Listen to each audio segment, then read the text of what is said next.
அனைவருக்கும் வணக்கம். இன்றைக்கி நம்ம ஆன்மீக தகவலில் என்ன பார்க்க போகிறோம்னு பார்த்தீங்கன்னா, பண வரவை அதிகரிப்பது எப்படி அப்படின்னு பார்க்க போகிறோம். இன்றைக்கி பிரச்சனை என்னென்னா, பல பேருக்கு பண பிரச்சனை தான் பெரிய பிரச்சனையாக இருக்குது. அதனால் பண வரவை அதிகரிப்பது எப்படின்றத பற்றி தான் பேச போகிறோம். ஏன்னா ஒரு எல்கேஜி படிக்க வைக்கணுன்னா கூட நமக்கு பார்க்கணுன்னா ரூ. 1,00,000 செலவாகிடுது இப்போலாம். அப்புறமா ஸ்கூல் ஃபீஸு அதான் படிக்க வைக்கிறது, அதுக்கப்புறம் வீட்டு செலவு, சில பேர் லோனில் வீடு வாங்கி வச்சுருப்பாங்க, அவங்களுக்கு காசு வேணுமா இருக்கும். எவ்வளவோ பிரச்சனைகள் இருக்குது. பண பிரச்சனைன்றது ஒரு பெரிய பிரச்சனையாக தான் இருக்குது இப்போது. இந்த பண பிரச்சனையிலேருந்து நமக்கு எவ்வளோ தான் சம்பாதிச்சாலும் பத்த தான் மாட்டேங்குது. இதை சமாளிக்கிறதுக்கு நம்ம பணம் நிறையா தேவைப்படுது. அந்த பணத்தை எப்படி வர வைக்கலான்னு பார்த்தீங்கன்னா, இந்த குபேர முத்திரையை செஞ்சிங்கன்னா பண வரவு அதிகரிக்கும். இது எப்படி செய்யலான்னு பார்த்தீங்கன்னா, இந்த 2 விரல் சுண்டு விரலையும் மோதிர விரலையும் மடித்து, இந்த மீதி இருக்க 3 விரலையும் இந்த மாதிரி குமிச்சு வச்சுக்கணும். பார்த்தீங்கன்னா இந்த படத்தில் பார்த்தீங்கன்னா தெரியும். இதே மாதிரி வச்சுட்டு 2 கையிலையும் அதே மாதிரி வச்சு நார்மலாக சப்பலாங்கால் போட்டுட்டோ ஏதோ ஒன்று நமக்கு எப்படி வசதியாக இருக்கோ அந்த மாதிரி உட்காந்துக்கலாம். உட்காந்து ரொம்ப ரிலாக்ஸாக ஒரு 10 நிமிஷமாவது கம்பல்சரி செய்யணும். இதை செஞ்சுட்டே வரும்போது உங்களுக்கு மாற்றம் தெரியும்.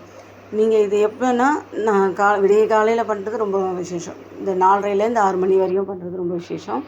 இதை ஒரு 48 நாளாவது கண்டிப்பாக செய்யணும். சும்மா 1 நாள் 2 நாள் செஞ்சுட்டு முடியலையேன்னு சொல்லாதீங்க. 48 நாள் கம்பல்சரி. ஒரு மண்டலன்றது 48 நாள். இந்த 48 நாள் கம்பல்சரி செஞ்சுட்டு வரும்போது தான் இதுக்கான பலனை நீங்கள் நல்லாவே அனுபவிக்கலாம்.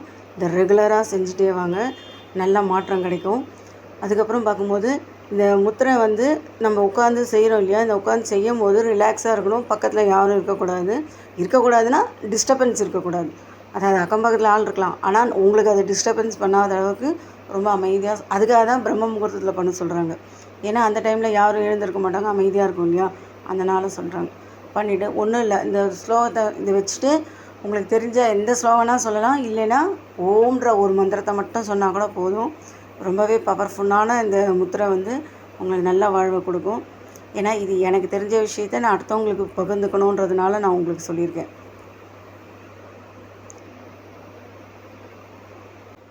அதுக்கப்புறம் பார்த்தீங்கன்னா, இதை நான் செஞ்சுட்டேன், நான் எந்த வேலையும் செய்ய வேண்டாமான்லாம் கேட்காதீங்க.